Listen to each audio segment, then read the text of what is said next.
tardes, licenciados. Me da mucho gusto saludarles.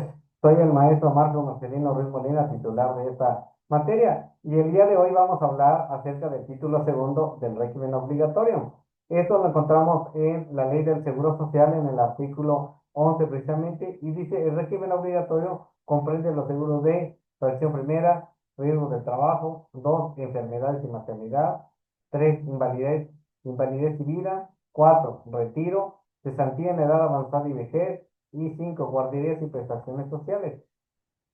¿Quiénes son sujetos de aseguramiento al régimen obligatorio? Artículo 12. Las personas que de conformidad al artículo 20 y 21 de la Ley Federal del Trabajo presten en forma permanente o eventual otras de carácter físico, moral o unidades económicas sin personalidad jurídica un servicio remunerado, personal y subordinado, cualquiera que sea ese acto que le dé origen, cualquiera que sea su personalidad jurídica o la naturaleza económica del patrón, en cuanto éste, en virtud de que alguna ley especial esté exento de contribución. Ahora bien, también pueden ser socios del régimen obligatorio los socios de sociedades cooperativas; tres, las personas que determina el Ejecutivo Federal a través del decreto respectivo, bajo los términos y condiciones que señale esta ley y reglamentos correspondientes; y cuatro, las personas trabajadoras del hogar.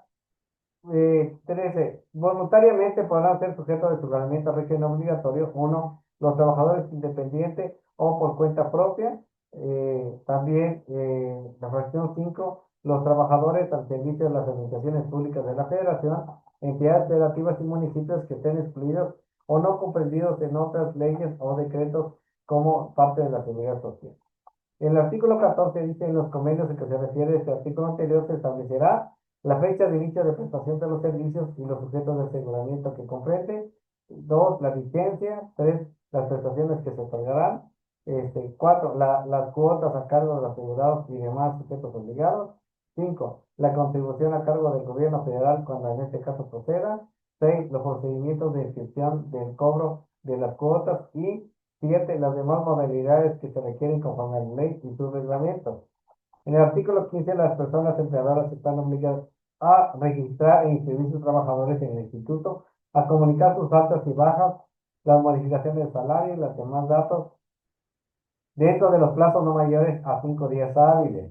Llevar un registro tales como nóminas, listas de RAI en la que se sienten invariablemente el número de días trabajados y salarios percibidos por sus trabajadores, además de otros datos que la ley y sus reglamentos. Es obligatorio conservar estos registros durante 5 años a la fecha. Tres, determinar las cuotas obrero patronal a cargo y enterar su importe al Instituto Mexicano de Seguro Social. Cuatro, proporcionar al instituto los elementos necesarios para precisar la existencia, naturaleza y cuantía de las obligaciones a cargo establecidas por esta ley y reglamentos que correspondan. Cinco, permitir las inspecciones y visitas domiciliarias que practique el instituto, las que sujetarán a lo establecido por la ley y el código de reglamento respectivo. Luego dice 6, tratándose de patrones en que se dediquen en forma permanente o esporádica a la actividad de la construcción, deberán entregar a cada trabajador una constancia del número de días y trabajadores del salario percibido semanal o quincenalmente conforme a los periodos de pago establecidos, los cuales en su caso podrán ser exhibidos por los trabajadores para acreditar sus derechos. Asimismo, deberán cubrir las cuotas obrero patronal, aun en el caso que no sea posible determinar él o los trabajadores a quienes deben aplicar por incumplimiento del patrón a las obligaciones previstas en las cuestiones anteriores.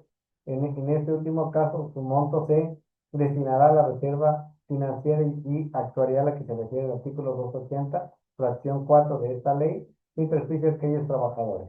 Ahora bien, es muy importante esto que estamos hablando de servicios licenciados, porque nos está diciendo quiénes van a ser y quiénes tienen esta obligación de inscribir a sus trabajadores. Artículo 15A, la contratación de servicios especializados o ejecución de obras especializadas deberán cumplir con las condiciones y requisitos establecidos en la Ley Federal del Trabajo.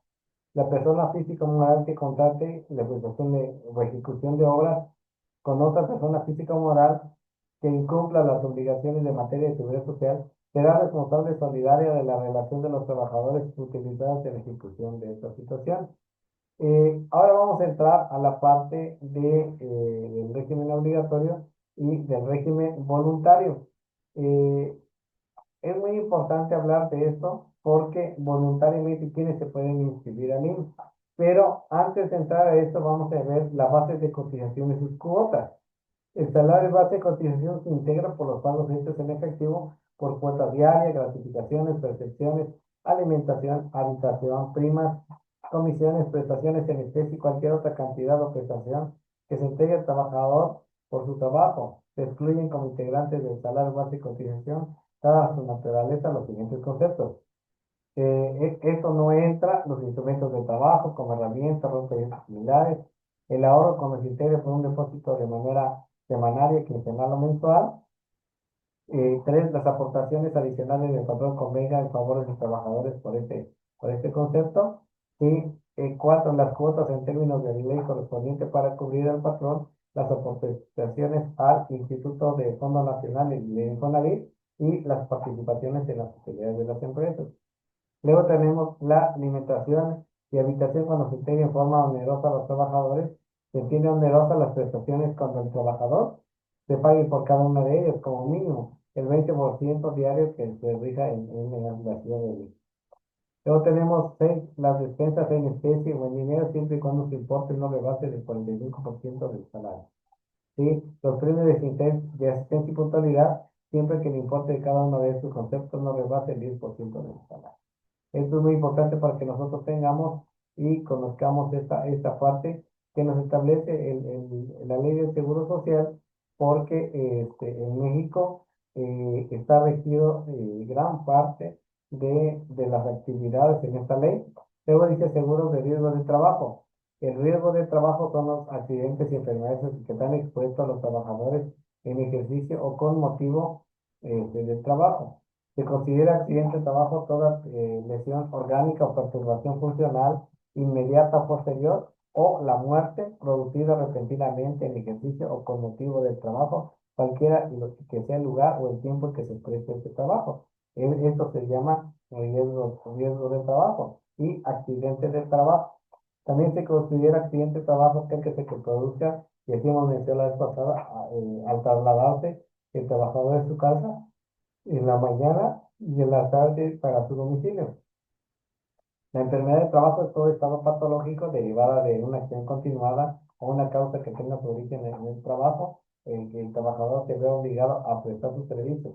En todo caso, será enfermedad de trabajo la que consigna la Ley Federal del Trabajo. De hecho, hay una tabla de enfermedades del trabajo que, dependiendo de cada uno de nosotros, va a ser la forma en la cual podemos tener una enfermedad en este sentido.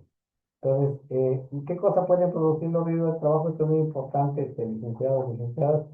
Puede producir incapacidad permanente temporal, incapacidad permanente parcial, incapacidad permanente total, y en todo caso, triste, la muerte, que será por incapacidad temporal, incapacidad permanente total, al respecto que dispone de la ley del trabajo. Ahora, ¿qué prestaciones en especie otorga la ley del IMSS?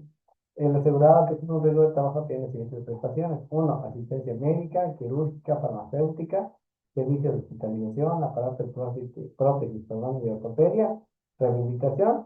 Y luego tenemos prestaciones en dinero que también se puede otorgar. El asegurado que tenga un riesgo de trabajo tiene derecho a las siguientes prestaciones en dinero. Si está incapacitado, recibirá la invitación el 100% del salario en que se estuviese cotizando al momento del riesgo del trabajo.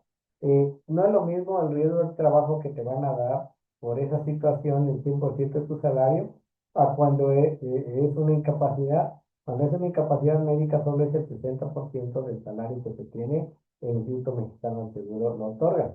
¿Sí? Esto es muy importante para que nosotros tengamos en consideración esto en materia del seguro social, porque en cualquier momento se puede presentar una situación de esto. Entonces, eh, quiero con esto dejar en claro que el régimen obligatorio realmente es el que más funciona, a diferencia del régimen voluntario, que es el que aquel voluntariamente uno se inscribe, porque así lo desea uno, al Instituto Mexicano del Seguro Social, pero nadie te puede obligar si tú no quieres hacer. En cambio, en el caso de los patrones, están obligados a inscribir a sus trabajadores y trabajadoras al Instituto Mexicano del Seguro Social para deslindar cualquier responsabilidad de salud o médica que se pudiese presentar. ¿Y dónde está plasmado todo esto? En la ley del Seguro Social.